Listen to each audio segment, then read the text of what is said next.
बिस्मिल्लाहिर्रहमानिर्रहीम। अस्सलाम वालेकुम। मैं हूं मोहम्मद उमैर। स्टूडेंट्स, उम्मीद है आप सब खैरो आफियत से होंगे। आज हम first year physics federal board chapter number 1 national book foundation के यूनिट 1 की एक्सरसाइज स्टडी करेंगे, जिसमें हम वन बाय वन क्वेश्चंस को कॉन्सेप्चुअली डिस्कस करेंगे और देखेंगे कि अगर एग्ज़ाम में आपको क्वेश्चन आता है तो आपने किस तरह उसका आंसर देना है। तो चलिए शुरू करते हैं। प्यारे बच्चों, आज का हमारा पहला क्वेश्चन है एक्सरसाइज यूनिट 1 से related. Create a table to show reasonable estimate of some physical quantities.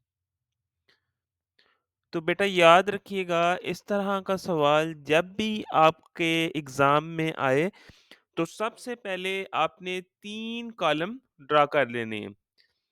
एक कॉलम में आपने लेंथ बेस्ड फिजिकल क्वांटिटीज लिखनी है, दूसरे में आपने mass based physical quantities mention करनी है, इसी तरह ही तीसरे कॉलम में आपने time based physical quantities mention करनी है। तो पहले कॉलम की बात करें तो आप इसमें लिख सकते हैं 1 light year is equal to 10⁻⁻15 metres. इसी तरह length of a football ground is equal to 10⁻2 100 metres. Height of 4 year kid is approximately equal to 10 की power 0 1 metre.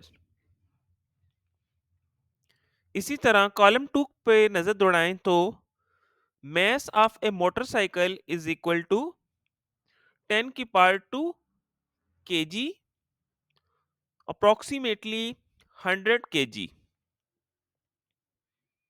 mass of 1 liter water is equal to 10 की power 0 kg, approximately equal to 1 kg। mass of the earth equals to 10 की power 25 kg। Last column की तरफ हम अब बढ़ेंगे, जिसमें 1 day is equal to 10 की पावर 5 सेकेंड्स, जिसमें आप जानते हैं कि एक दिन में अंदाजन हमारे पास 1 लाख सेकेंड्स होते हैं। 1 ईयर इज इक्वल टू 10 की power 7 seconds. Heart beat is equal to 10 की पावर 0 1 सेकेंड। क्लियर?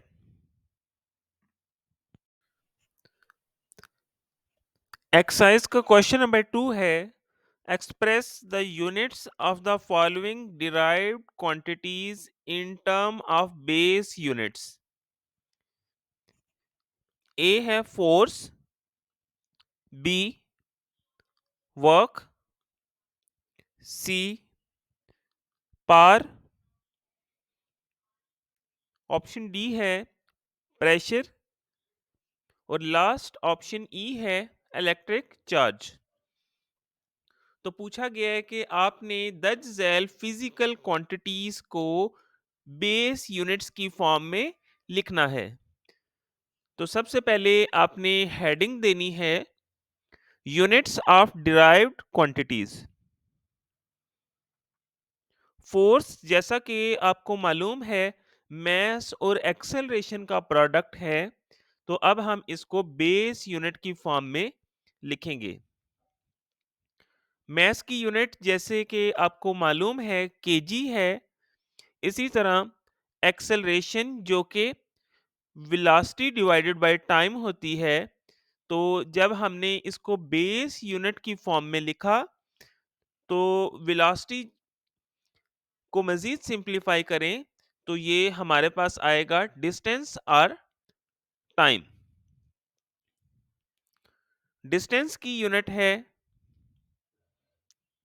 मीटर, और इसी तरह ही नीचे क्योंकि टी का स्क्वायर बन रहा है, तो यहाँ हमारे पास यूनिट जो आएगी वो केजी मीटर पर सेकंड स्क्वायर आएगा। इसी तरह वर्क जो कि स्केलर प्रोडक्ट है फोर्स और डिस्प्लेसमेंट का, फोर्स का यूनिट जैसा कि आपको मालूम है, अभी आपने कैलकुलेट किया है, केजी मीटर पर सेकंड स्क्वायर, और डिस्प्लेसमेंट का यूनिट मीटर। तो ये जब आपस में मल्टीप्लाई होगा तो वर्क का यूनिट बनेगा केजी मीटर स्क्वायर पर सेकंड स्क्वायर। इसी तरह पार, जैसा कि आप जानते हैं, वर्क को जब टाइम पे डिवाइड किया जाता है तो आपको पावर मालूम हो जाती है। तो वर्क का यूनिट अभी हमने कैलकुलेट किया है केजी मीटर स्क्वायर पर सेकंड स्क्वायर। इसको जब टाइम से डिवाइड करेंगे तो टाइम का बेस यूनिट सेकंड आएगा, जो कि ऊपर आके हमारे पास हो जाएगा केजी मीटर स्क्वायर पर सेकंड क्यूब। इसी तरह प्रेशर जो कि फोर्स डिवाइडेड एरिया है, फोर्स का यूनिट अभी हमने मालूम किया है केजी मीटर पर सेकंड स्क्वायर। एरिया का यूनिट मीटर स्क्वायर है, जो कि दो base units metre into metre से मिलके बना है। तो मीटर स्क्वायर जब ऊपर जाएगा और सिंप्लीफिकेशन करने के बाद हमारे पास आंसर आएगा केजी मीटर इनवर्स पर सेकंड स्क्वायर। इसी तरह इलेक्ट्रिक चार्ज क्यू जो कि करंट और टाइम के प्रोडक्ट के इक्वल है आई इंटू टी। तो करंट को हम एम्पेयर में मेजर करते हैं, इसी तरह टाइम बेस यूनिट में सेकंड्स में मेजर होता है। तो हमारे पास इलेक्ट्रिक चार्ज का यूनिट बनेगा एम्पेयर सेकंड। एक्सरसाइज का क्वेश्चन नंबर 3 है, why is it important to use an instrument of smallest resolution. तो डिजिटलाइजेशन के इस दौर में जब भी हम फिजिकल क्वांटिटीज की पैमाइश करते हैं, तो हमें प्रिसिजन और एक्यूरेसी बहुत ज़्यादा हमारे लिए अहम होती है, ताकि हम किसी भी फिजिकल क्वांटिटी की एक्यूरेट पैमाइश ले सकें। तो इसका आंसर है, it is important to use an instrument of small resolution, smaller the resolution greater will be the precision and accuracy of measurement। तो बेटा जितना आपका इंस्ट्रूमेंट का लीस्ट काउंट छोटा होगा, उतनी मेजरमेंट आपके पास ज्यादा प्रिसाइज और ज्यादा एक्यूरेट आएगी। फर्ज करें कि आप एक रॉड की लेंथ मेजर करना चाहते हैं, तो उसके लिए आपका स्क्रू गेज ज्यादा रिलायबल है, क्योंकि इसका लीस्ट काउंट ज्यादा छोटा है। तो ये ज्यादा बेहतर तरीके से रॉड की लेंथ कैलकुलेट कर सकता है। क्लियर? क्वेश्चन नंबर 4 है, what is the importance of increasing the number of readings in an experiment. तो याद रखिएगा, किसी भी एक्सपेरिमेंट में ड्यूरिंग मेजरमेंट्स जितने आपके नंबर ऑफ सिग्निफिकेंट फिगर्स ज्यादा होंगे, उतना आपका जो रिजल्ट है वो ज्यादा एक्यूरेट आएगा। जैसा कि बताया गया है, it helps to improve the accuracy of the result by reducing the random error. Second point है, it provides a clear picture of variability of data. Data आपका कितना जो है वो फैला हुआ है, उसकी वेरिएबिलिटी के बारे में आपको अच्छे तरीके से मालूम चल जाएगा। क्लियर? नेक्स्ट हमारे पास क्वेश्चन नंबर 5 है, what is the difference between precision and accuracy. तो प्रिसिजन और एक्यूरेसी में अक्सर बच्चे कंफ्यूज रहते हैं और उनको ये दोनों टर्म्स सेम लगती हैं। हालांकि टेक्निकली अगर देखा जाए तो प्रिसिजन और एक्यूरेसी दो अलग-अलग चीजें हैं। एक्यूरेसी से मुराद है कि आपकी रीडिंग आपकी ट्रू वैल्यू के कितना करीब है या स्टैंडर्ड वैल्यू के कितना करीब आपकी रीडिंग फॉल करती है, ये उसकी एक्यूरेसी कहलाती है। जबकि रीडिंग्स आपस में एक दूसरे के कितने करीब आ रही हैं, ये प्रिसिजन कहलाती है। तो इसका आंसर आप लिख सकते हैं, closeness of measured value to a true और standard value is called accuracy, जबकि closeness of two or more measured values to each other is called precision.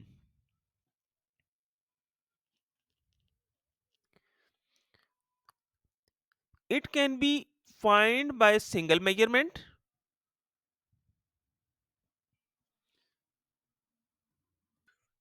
Accuracy find out करने के लिए आपके पास एक मेजरमेंट भी इनफ है। आप एक मेजरमेंट लेकर देख सकते हैं कि आपकी स्टैंडर्ड के वो कितना करीब आ रही है। जितना आपकी स्टैंडर्ड के वो करीब आएगी या करीब फॉल करेगी, उतना वो ज्यादा एक्यूरेट होगी। जबकि प्रिसिजन के लिए आपको बहुत ज़्यादा या बाज़ औक़ात 2 या 2 से ज़ायद रीडिंग्स लेनी पड़ती हैं ताकि आप देख सकें कि आपका जो डाटा है उसमें वेरिएबिलिटी कितनी है, कितनी वैल्यूज़ एक दूसरे के करीब आ रही हैं। तो it needs several measurements. Clear? Question number 6 है, what is principle of homogeneity in dimension. Principle of homogeneity क्या होता है? प्रिंसिपल ऑफ होमोजेनिटी हमें कहता है कि आपकी इक्वेशन की डायमेंशंस सेम होनी चाहिए ताकि पता चल सके कि आपका फार्मूला डायमेंशनली करेक्ट है या नहीं।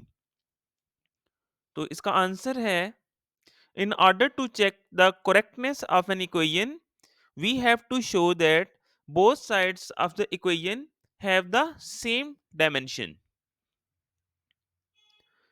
एग्जाम्पल के तौर पर आप फर्स्ट इक्वेशन ऑफ मोशन देख सकते हैं जो कहता है कि final velocity is equal to initial velocity plus acceleration into time. तो अब हम लेफ्ट साइड और राइट साइड दोनों की डायमेंशंस चेक करेंगे। तो लेफ्ट साइड की हमारे पास डायमेंशन वेलोसिटी, क्योंकि डिस्टेंस और टाइम से फाइंड आउट होती है हमें, तो डिस्टेंस की डायमेंशन होगी लेंथ और टाइम की डायमेंशन होगी टी। सिंपलीफाई करेंगे तो ये आती है एल टी इनवर्स। इसी तरह राइट साइड पे जब हम वेलोसिटी की डायमेंशन निकालेंगे जो कि इनिशियल वेलोसिटी है, तो इसकी डायमेंशन भी एल टी इनवर्स आएगी। एक्सेलरेशन जो कि वेलोसिटी इनटू टाइम है, तो इसकी डायमेंशन बनेगी, वेलोसिटी की डायमेंशन है एल टी माइनस वन और टाइम की डायमेंशन होती है टी। तो जब टी डिनोमिनेटर से न्यूमिनेटर की तरफ जाएगा तो ये टी इनवर्स हो जाएगा। तो एक्सेलरेशन की डायमेंशन आएगी हमारे पास L T minus two. Time की डायमेंशन है टी। सिंप्लीफाई करें तो L T inverse plus L T inverse हमारे पास बनता है 2 LT इनवर्स। 2 हमारे पास एक डायमेंशनलेस कांस्टेंट है, तो हमारे पास दोनों साइड्स की डायमेंशन सेम आ जाती हैं। तो बेटा ये था हमारा प्रिंसिपल ऑफ होमोजेनिटी। उम्मीद है आप तमाम को अच्छे तरीके से समझ आ गया होगा। क्लियर?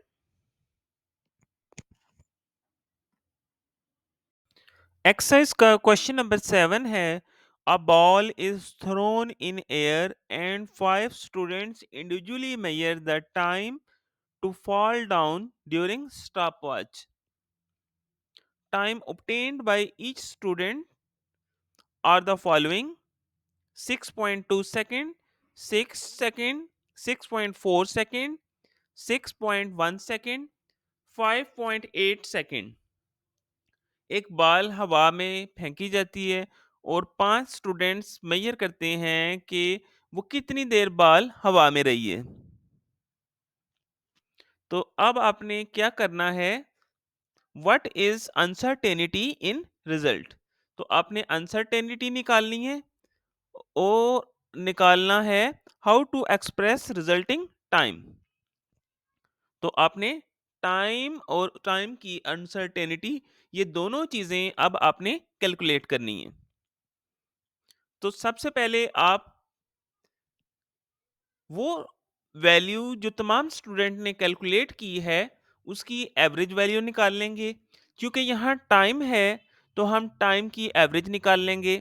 एवरेज निकालने के लिए जैसा कि आप पिछली क्लासेस में पढ़ चुके हैं कि आपने टोटल वैल्यूज को नंबर ऑफ ऑब्जर्वेशन से डिवाइड करना होता है। तो हमारे पास एवरेज निकल आती है। तो हमने 6.0 प्लस 6.0 प्लस 6.4 प्लस 6.1 प्लस 5.8 को डिवाइड किया 5 से, तो हमारे पास एवरेज टाइम आ रहा है 6.1 सेकेंड। ये वो टाइम है जो कि हमारे पर अप्रोक्सीमेट टाइम आता है कि भाई बॉल जो है इतनी देर हवा में रही है। अब चूंकि अब अनसर्टेनिटी निकालनी है हमने टाइम में, तो हम हर रीडिंग को एवरेज से उसका डिफरेंस देखेंगे कि कितना डेविएट कर रही है हमारी रीडिंग एवरेज रीडिंग से। तो इसके लिए हम डेल टी वन निकालेंगे। डेल टी वन में हमने अपनी जो एवरेज वैल्यू है उसमें से हमने अपनी गिवन वैल्यू 6.2 माइनस की, जो कि 0.1 का डिफरेंस आ रहा है, 0.1 सेकेंड का। इसी तरह del T two, del T three, del T four और डेल टी फाइव हमने कैलकुलेट किए। अब तमाम डेविएशंस की अब हम एवरेज निकाल लेंगे। तो जब हमने एवरेज निकाली तो ये हमारे पास बनती है 0.16 सेकेंड्स। अब रिजल्ट आपने कुछ इस तरह से मेंशन करना है कि सबसे पहले आपने टाइम मेंशन करना है और उसके बाद डेविएशन इन टाइम बताना है। तो इस तरह हमारे पास क्या आ जाएगा, अपना रिजल्ट आ जाएगा। तो ये हमारे पास आता है 6.1 प्लस माइनस 0.16 सेकेंड्स। क्लियर?